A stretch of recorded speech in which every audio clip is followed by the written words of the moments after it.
I'll be reading from James 3, verses 1 through 12. James 3, 1 through 12. My brethren, let not many of you become teachers, knowing that we shall receive a stricter judgment. For we all stumble not in many things.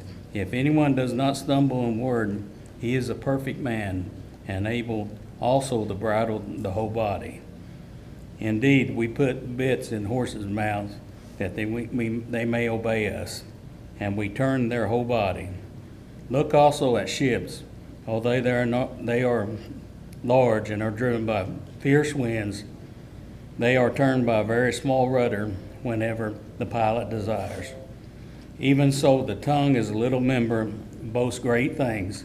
See how great a force a little fire kindles. And the tongue is a fire, a world of iniquity. The tongue is set among our members, and it defiles the whole body, and it sets on fire the course of nature, and it is set on fire by hell. For every kind of beast, bird, or reptile, or creature of the sea is tamed, and has been tamed by mankind. But no man can tame the tongue. It is an unruly evil, full of deadly poison. Even if we bless our God and Father, and with it we curse man, who have we been made in the similitude of God? Out of the same mouth proceed blessings and cursing. My brethren, let the things ought not be so. Does a spring send forth fresh water and bitter from the same opening? Can a fig tree, my brethren, bear olives, or a grapevine bear figs? Thus no spring can yield both salt water and fresh. Be seated, please.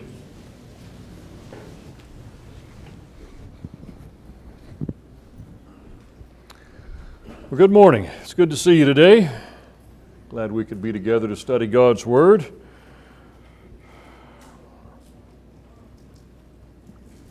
As Brother Bailey said, we're going to talk a little bit about how we talk, and this discussion kind of comes from a discussion he presented a few weeks ago. He did what I would consider to be a very comprehensive sermon about our speech out of Colossians chapter 4, that our speech ought to be seasoned with grace. We ought to approach things appropriately and use words that are helpful.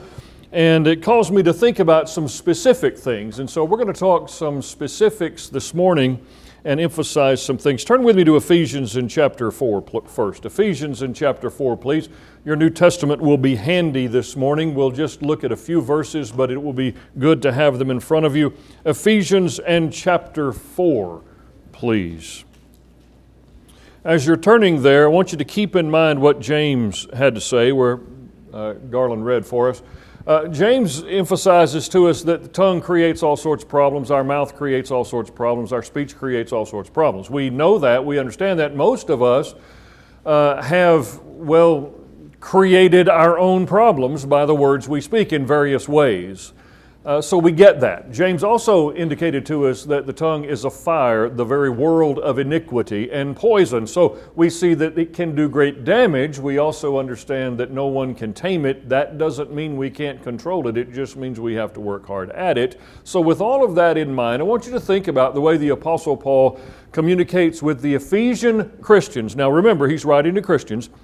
I want you to think about the way he communicates with them in Ephesians 4, first of all, in Ephesians 4, and beginning around verse 17. He's going to discuss how the Gentiles have lived their lives. Now, he's already talked about that in chapter 2. He's going to revisit it in chapter 4 and verse 17. He says in chapter 4 and verse 17 of Ephesians, "So this I say, and affirm together with the Lord, that you walk no longer as the Gentiles also walk, in the futility of their minds, being darkened in their understanding, excluded from the life of God because of the ignorance that is in them, because of the hardness of their hearts, and they have become callous, having given themselves over to sensuality for the practice of every kind of impurity with greediness." Now, what he says there is the Gentiles live their lives. When he says walk, he means live. And so the Gentiles live their lives, he says, godlessly.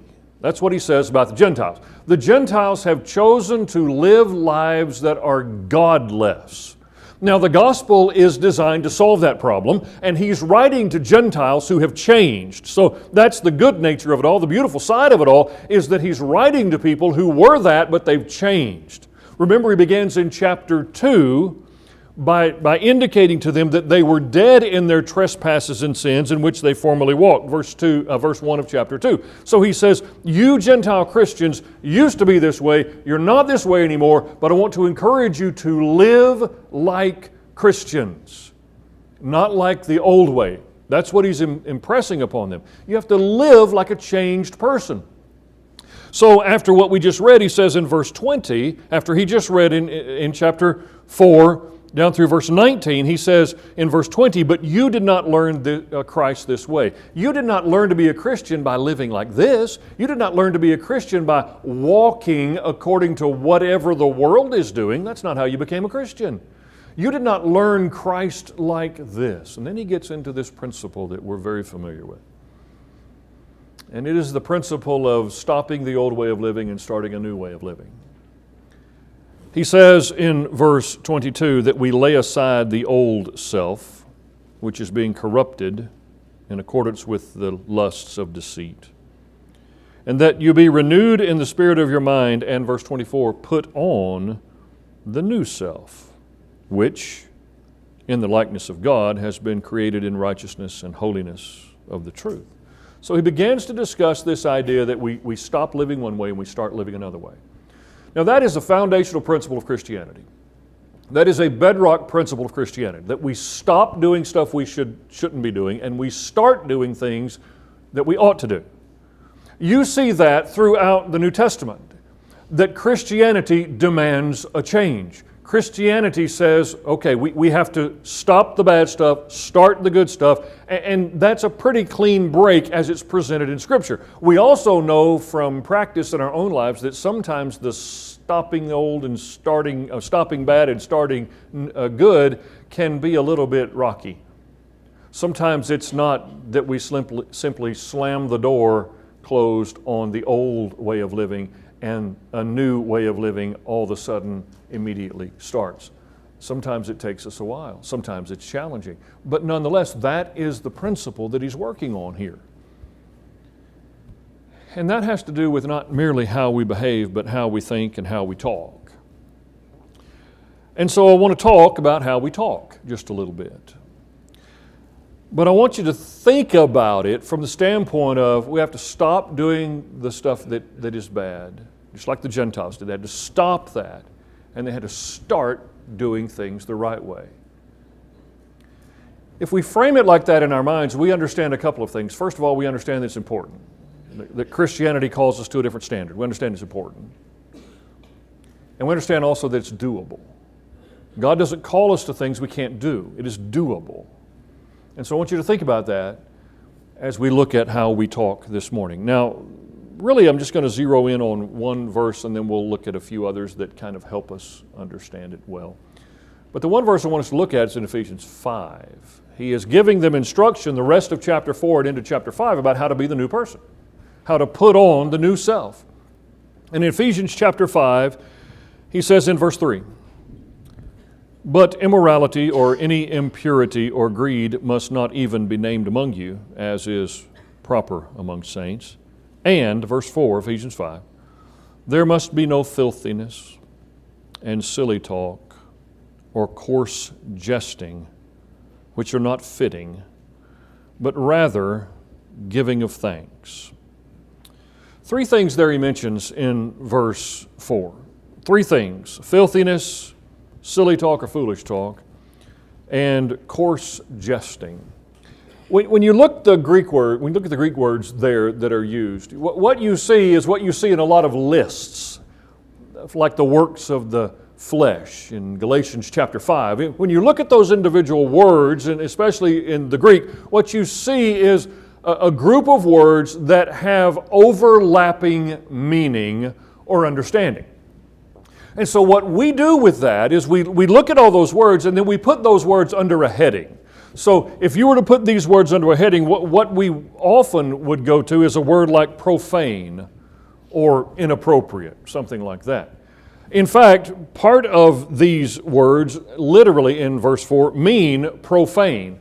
Words that are not fitting are profane words. Now, the root understanding of the word profane, you remember what that is? It's outside the temple. Remember that?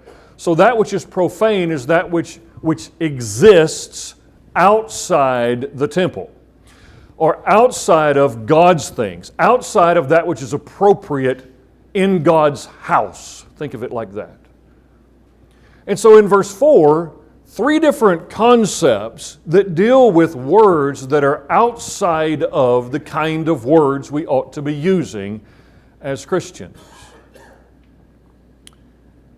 What we have to understand is, look back at verse 4, there must be none of that. We have to get ourselves to a point where we don't use profanity. No matter the specific category of profanity, I understand that is a broad heading. It's intended to be that. No matter the specific underneath that heading, we do not use profanity. Why not? Well, if you look back at verse 4, because it's not fitting, it's not proper. It is the kind of thing that resides outside of God's place. And so it's not the kind of thing we want to be engaged in. The challenge for us today, though, is that, well, it's everywhere. When I was younger, I don't remember ever hearing any of the government officials using profanity. When I was a teenager in my 20s or 30s, I don't remember hearing members of the government in speeches, televised, recorded, using profanity. Maybe they did and I just didn't hear it, but I don't think so. Don't think nearly as much. In every facet of life now, you hear profane things. I've told you before that one of the things that kind of blows my mind is the popularity of music with explicit lyrics. I don't know if you know this, I guess most of the parents and young folks do know this, but on your phone, if you're using a certain kind of device, you can move a little toggle switch and it will keep the explicit, profane music from playing on your device. That's a handy thing to have. And amazing to me that we have to have that sort of thing. Explicit speech, profane speech is everywhere today. It's not just in the R-rated movies. It's everywhere. So much so that Christians sometimes get caught up in that. It is important for us to call things what they are and be honest about that.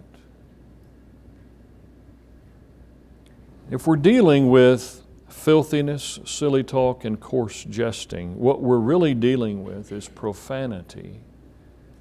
And it is not fitting and not proper for the Christian. Let me say all of that a different way. We cannot call ourselves God's people while we're talking like Satan. We can't do it. It becomes a test of fellowship for us. Are we in fellowship with God or not? Are we aligned with Him and His cause or not?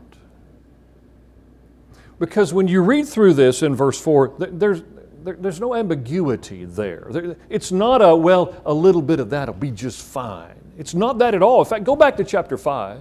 Go back to chapter 4 and look at verse 29. Go back to chapter 4 and look at verse 29 with me.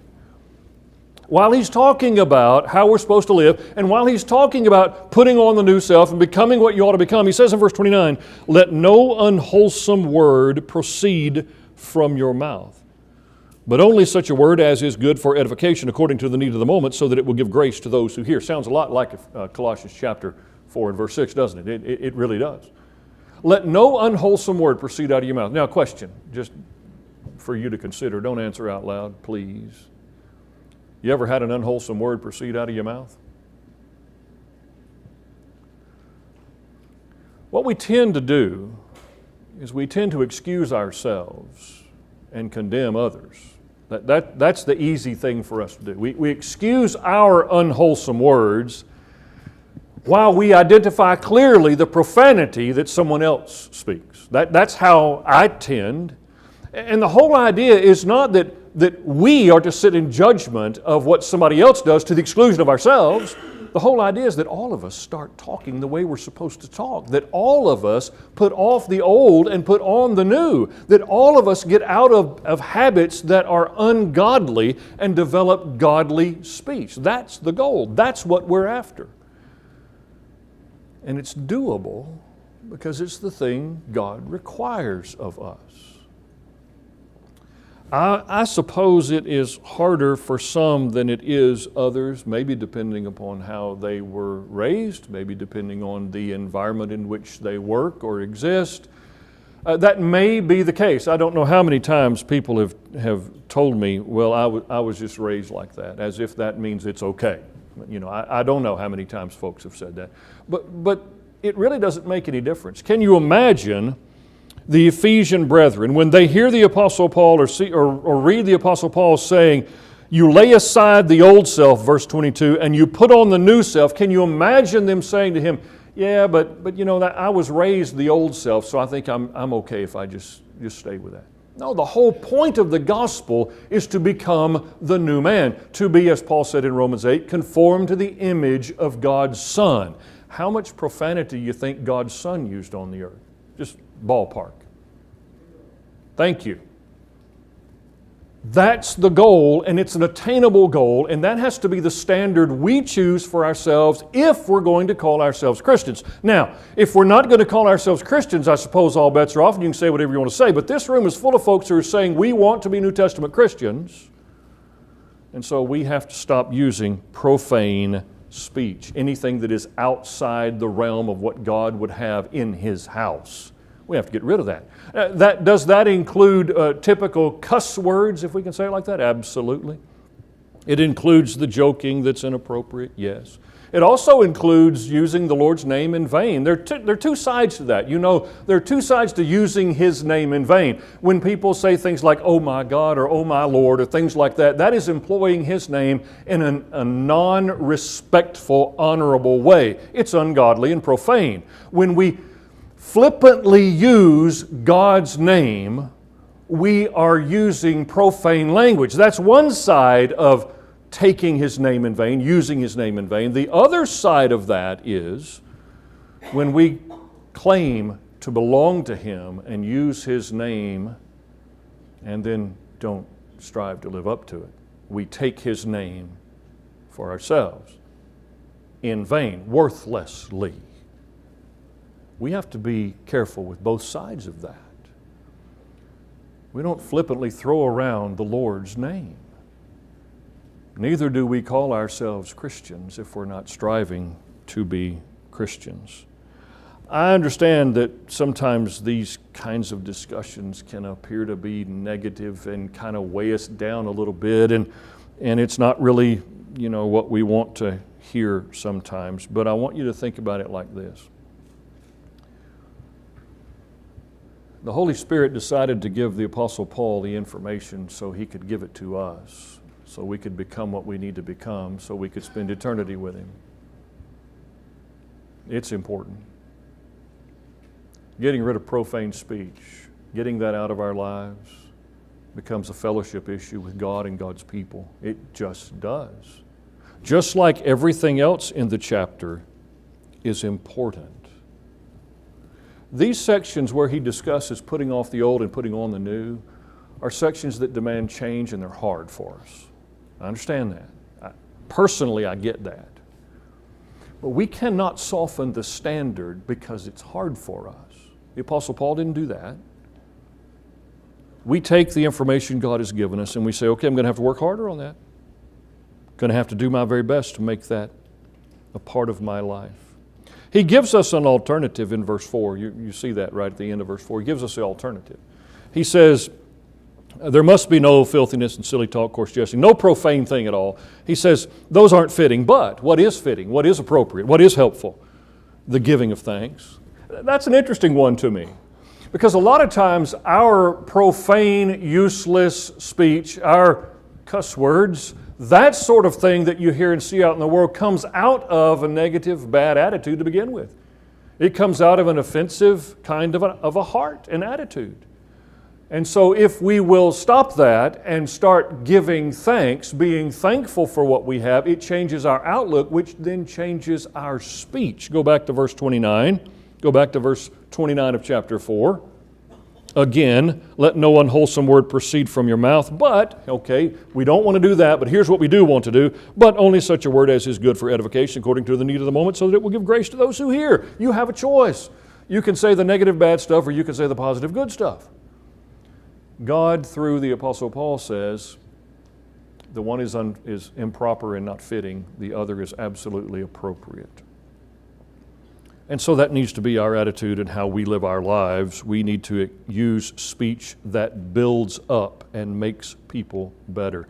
Now, three things about it, three broad things about it that I want you to consider. First of all, you take the Matthew chapter 12 principle of out of the abundance of the heart, the mouth speaks. So what comes out of our mouth is ultimately what is in our heart. It may not be the literal words, it's the concepts, it's the ideas. What's in our heart is what will eventually come out of our mouths. And so for that reason, we need to do kind of an introspective look and ask ourselves, am I having speech problems? Am I having profanity problems? If so, the problem really is my heart.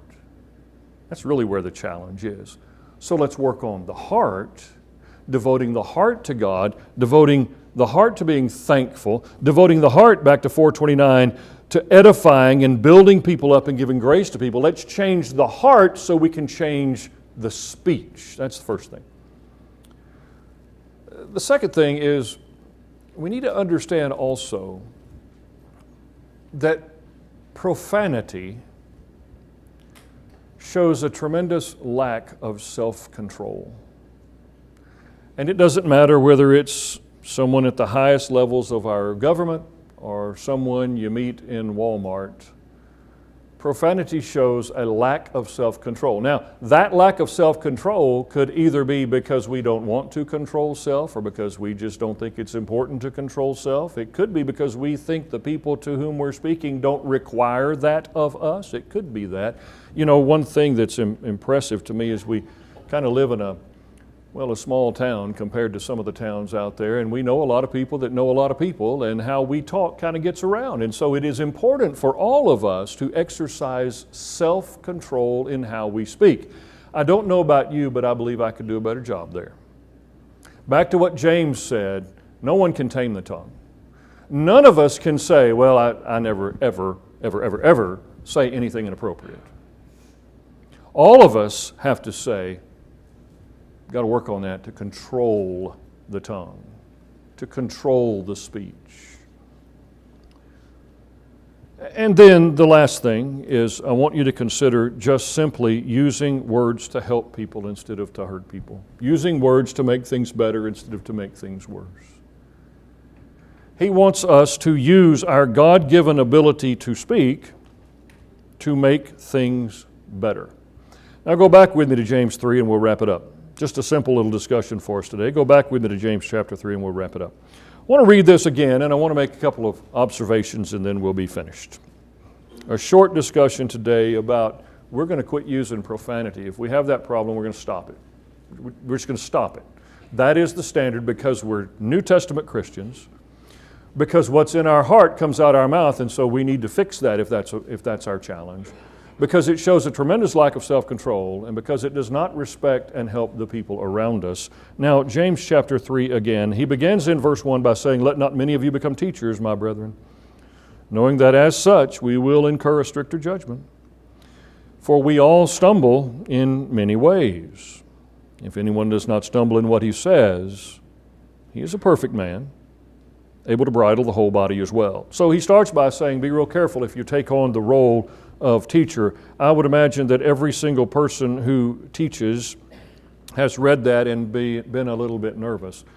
You do know, don't you, that moms and dads are the biggest teachers in God's system, right? There's not a bigger teacher in God's system for us today. Moms and dads are the ones who have the primary responsibility to teach their children.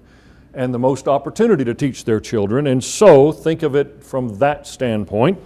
And then he says in verse 2, we all stumble in many ways. If anyone does not stumble in what he says, he's a perfect man, able to bridle the whole body as well. So the idea is if I can learn to control my speech, then I can control pretty well anything about me.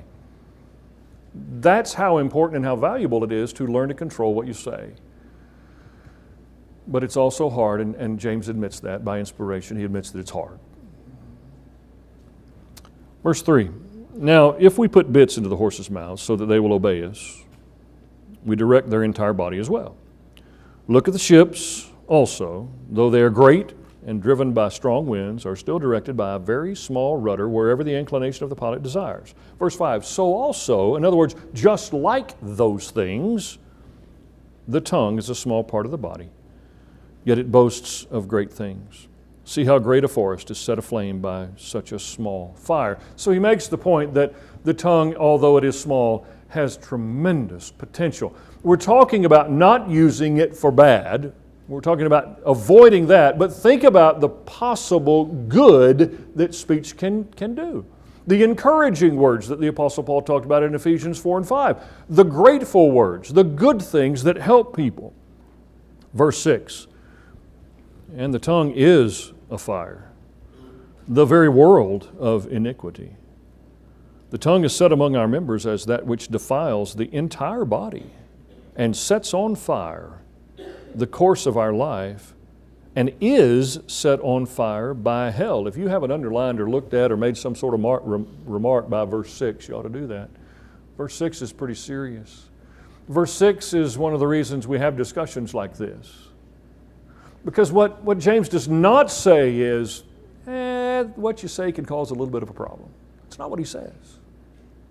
What James says is the words you speak have tremendous potential for damage, tremendous potential for bad. I think about that when I watch news programs and I see elected officials, no matter what party they're affiliated with or who they're with, I see them saying things that everybody knows aren't true. When you see things out and about and you know that what's being said is not true, absolutely untrue, it kind of makes us all uneasy. That's not the kind of people we want to be. We want to do our very best to use words that are appropriate and good and helpful and encouraging. Read on with me. Verse 7. For every species of beasts and birds, of reptiles and creatures of the sea is tamed and has been tamed by the human race. But no one can tame the tongue. It is a restless evil and full of deadly poison. With it we bless our Father, our Lord and Father, and with it we curse men who have been made in the likeness of God.